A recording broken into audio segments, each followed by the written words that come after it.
अखिल भारत जनवादी महिला संघटने जिंदाबाद ಶಾಶ್ವತ ನೀರಾವರಿ ಯೋಜನೆ ಜಾರಿಯಾಗಲೇಬೇಕು. ಎಲ್ಲ ಜನತೆಗೆ ಕುಡಿಯುವ ನೀರು ಸಿಗಲೇಬೇಕು. ಹೆಣ್ಣು ಮಕ್ಕಳ ಮೇಲಿನ ದೌರ್ಜನ್ಯಗಳು ನಿಲ್ಲಲೇಬೇಕು. ಸ್ವತಂತ್ರ ಸ್ವಾವಲಂಬಿ ಬದುಕು ನಮ್ಮ ಹಕ್ಕು. ಘನತೆಯ ಬದುಕು ನಮ್ಮ ಹಕ್ಕು. ಸಂವಿಧಾನದ ಮೇಲಿನ ದಾಳಿಯನ್ನು ನಾವು ಸಹಿಸೋದಿಲ್ಲ.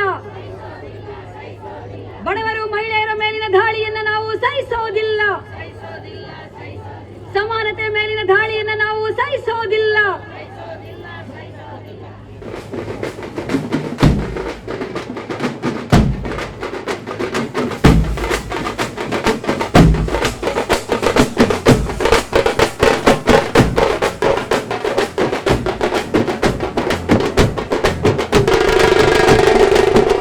ಮಾನಗೇಡಿ ಮಂದಿ ಹುಟ್ಟಿ ಮರ್ತೆ ಕೆಡ್ಸ್ಯಾರು.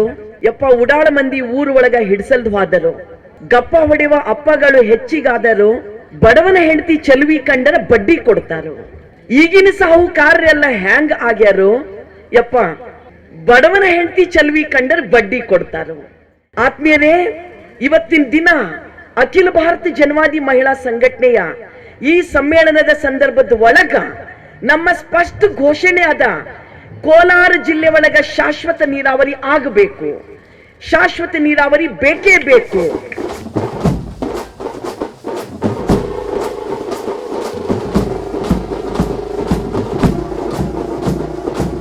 ನೆನಪಿಟ್ಕೋಬೇಕು. ಯಾಕಿವತ್ತು ಮನುಷ್ಯರಕ್ಕಿಂತಲೂ ಹಸು ದೊಡ್ಡದಾಗ್ಯದ. ಯಾವತ್ತಾದ್ರೂ ನೀವು ಆಕಳು ಹಸುವಿಗೆ ಒಯ್ದು ಕೊಳ್ಳ ಕಟ್ಟಿ ಅದ್ರ ಹಾಲು ಕರೆದಿದ್ದೀರಾ? ಯಾವತ್ತಾದ್ರೂ ಸಗಣಿ ತೆಗೆದಿದ್ದೀರಾ? ಕುಳ್ಳು ಬಡ್ದಿದ್ದೀರಾ? ಯಾವತ್ತಾದ್ರೂ ಅದಕ್ಕೆ ನೀವು ಹುಲ್ಲು ಹಾಕಿದಿರಿ? ಅರೇ ಕಾಂಗ್ರೆಸ್ ಸರ್ಕಾರದವರೇ, ಅರೇ ಬಿಜೆಪಿಯ ಮುಖಂಡರುಗಳೇ, ನಿಮಗೆ ಹೆತ್ತವರು ನಾವಿದ್ದೀವಿ. 9 ತಿಂಗಳು ನಮ್ಮ ಹೊಟ್ಟೆ ಒಳಗೆ ಇಟ್ಕೊಂಡು ನಿಮಗೆ ನಾವು ಜನ್ಮ ಕೊಟ್ಟಿವಿ. ಬೆಳೆದು ಬೆಳೆದು ಬೆಳೆದು ದೊಡ್ಡವರಾಗಿ ಏನ್ ಮಾಡ್ಲತ್ತೀರಿ ನೀವು? ನೀವು ಮ್ಯಾಲ್ ಕೂತಿ ಏನ್ ಮಾಡ್ಲತ್ತೀರಿ ಅಂದ್ರ ನಮ್ಮ ಕೈಯನ್ನ ಕೆಲಸ ಕಸ್ಕೊಳ್ತಾ ಇದ್ದೀರಿ. ನಮ್ಗೆ ರೇಷನ್ ಕಾರ್ಡು ಸಿಗ್ಲಾರ್ದಂಗ್ ಮಾಡಿರಿ. ನಮ್ಗ ಉದ್ಯೋಗ ಖಾತೆ ಒಳಗೆ ಕೆಲಸ ಸಿಗ್ಲಾರ್ದಂಗ್ ಮಾಡಿದಿರಿ.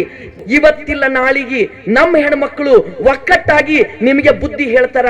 ಬಾಯಿ ಸತ್ತ ಬಯಲು ಸೀಮೆ ಬಂಧಿಯಾಗಿದೆ.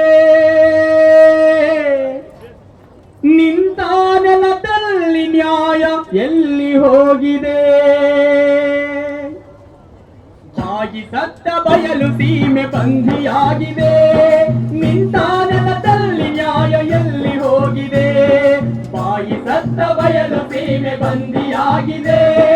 ನಿಂತ ನೆಲದಲ್ಲಿ ನ್ಯಾಯ ಎಲ್ಲಿ ಹೋಗಿದೆ? ಹೇಳುವಿರಾ ನೀವು ಕೇಳುವಿರಾ? ನೀರಿಗಾಗಿ ನಿಮಿಷ ಮಾತನಾಡುವಿರಾ?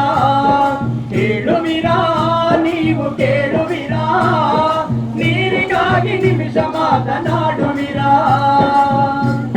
RSS ಮುಖಂಡ ಭಾಗವತ್ ಹೇಳ್ತಾರ, ಹೆಣ್ಮಕ್ಳು ಅಡ್ಗಿ ಮಾಡ್ಕೊಂಡು ಮನ್ಯಾಗ ಇರ್ರಿ, ಹೊರಗೆ ಬರ್ಬ್ಯಾಡ್ರಿ. ಭಾಗವತ್ ಅವ್ರಿಗೆ ನಾವು ಒಂದು ಮಾತು ಕೇಳ್ತೀನಿ ತಾಯಂದ್ರಿ, ಅಕ್ಕ ತಂಗಿಯರೇ, ಇಲ್ಲಿ ಬಂದಿದೀವಿ ನಾವು ನೀವು ಸುಮ್ ಬಂದಿವೇನು? ಮನ್ಯಾಗ ಅಡ್ಗಿ ಮಾಡಿ 4 ದಿವಸ ರೊಟ್ಟಿ ಬಡ್ದಿಟ್ಟು ಬಂದಿ ಉತ್ತರ ಕರ್ನಾಟಕದವರು. ಈ ಕಡೆ ಕೋಲಾರನವರು ಮುದ್ದೆ ಮಾಡಿಟ್ಟು ಸಾಂಬಾರು ಮಾಡಿಟ್ಟು ಮಕ್ಕಳಿಗೆಲ್ಲ ಹೇಳಿ, ಗಂಡಗೆ ಹೇಳಿ, ಅತ್ತಿ ಮಾವಗೆ ಹೇಳಿ ಬಂದಿದ್ದೀರಿ ನೀವಿಲ್ಲಿ. ಈ ಮೆರವಣಿಗೆ ಮುಗಿಸ್ಕೊಂಡು ವಾಪಸ್ ಹೋದ್ಮೇಲೆ ಮತ್ತೆ ನೀವು ಕೆಲಸ ಮಾಡ್ತೀರಿ. ಅನ್ನಕ್ಕೆ ಬದಲಾಗಿ ಗೆಡ್ಡೆ ಗೆಣಸುಗಳ ತಿನ್ನಬಹುದು. ಗೆಣಸುಗಳ ತಿನ್ನಬಹುದು. ಉಸಿರಿದ್ದರೆ ಕಾಯೋ ಕಸರು ತಿಂದು ಕಾಲ ಕಳೆಯಬಹುದು. ತಿಂದು ಕಾಲ ಕಳೆಯಬಹುದು. ನೀರಿಗೆ ಬದಲಾಗಿ ಮತ್ತೆ ಏನು ಕುಡಿವರು?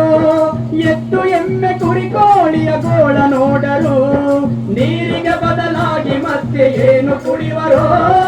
ಎತ್ತು ಎಮ್ಮೆ ಕುರಿ ಕೋಳಿಯ ಗೋಳ ನೋಡರು. ನಾವು ಅವ್ರಿಗೆ ಕೇಳಿವಿ, ನರೇಂದ್ರ ಮೋದಿ ಅವರೇ, ಹೆಣ್ಣು ಮಕ್ಕಳ ಸಲುವಾಗಿ ಎಷ್ಟು ರೊಕ್ಕ ಇಟ್ಟಿರಿ? ಅವರ 2 ಬಜೆಟಿನೊಳಗ ಹೆಣ್ಣು ಮಕ್ಕಳ ಸಲುವಾಗಿ ಇಡಂತ ರೊಕ್ಕ ಕಮ್ಮಿ ಮಾಡ್ಯಾರ ಅವರು. ಭಾರತದ ಒಳಗೊಂದು ಸಂವಿಧಾನ ಅಂತದ. ಆ ಸಂವಿಧಾನ ಹೆಣ್ಣು ಮಕ್ಕಳನ್ನ ಸಮಾನತೆಯಿಂದ ನೋಡ್ಬೇಕು ಅಂತದ. ಹೆಣ್ಣು ಮಕ್ಕಳ ಮೇಲೆ ದೌರ್ಜನ್ಯ ಮಾಡಬಾರ್ದು ಅಂತ ಅದ. ಆ ಸಂವಿಧಾನದ ಮೇಲೆ ಕೈ ಇಟ್ಟು ನೀವು ಆಯ್ಕೆಯಾಗಿ ಬಂದಿರಿ. ಭಾರತದ ಸಂವಿಧಾನದ ಮೇಲೆ ಕೈ ಇಟ್ಟು ನೀವು ಪ್ರತಿಜ್ಞೆ ಮಾಡಿದಿರಿ.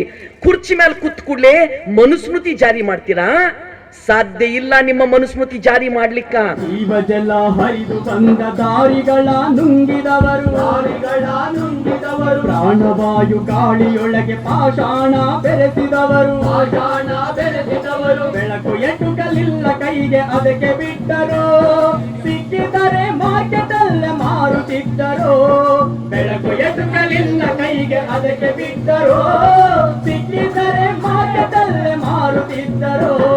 ಹಾಗಿದ್ರ ಹೆಣ್ಣು ಮಕ್ಕಳು ಎಲ್ಲಿ ತನಕ ಸುಮ್ಮನೆ ಇರ್ಲಿಕ್ಕಾಗ್ತದ? ಆಗಲ್ಲ, ಸಾಧ್ಯ ಇಲ್ಲ. ಅದಕ್ಕಾಗಿ ವಿದ್ಯಾರ್ಥಿಗಳು, ಹೆಣ್ಣು ಮಕ್ಕಳು, ಯುವಕರು, ಯುವತಿಯರು, ರೈತರು, ಕಾರ್ಮಿಕರು ಒಕ್ಕಟ್ಟಾಗಿ ಐಕ್ಯತೆಯಿಂದ ಚಳುವಳಿ ಮಾಡುವ ಜರೂರಿ ಅದ.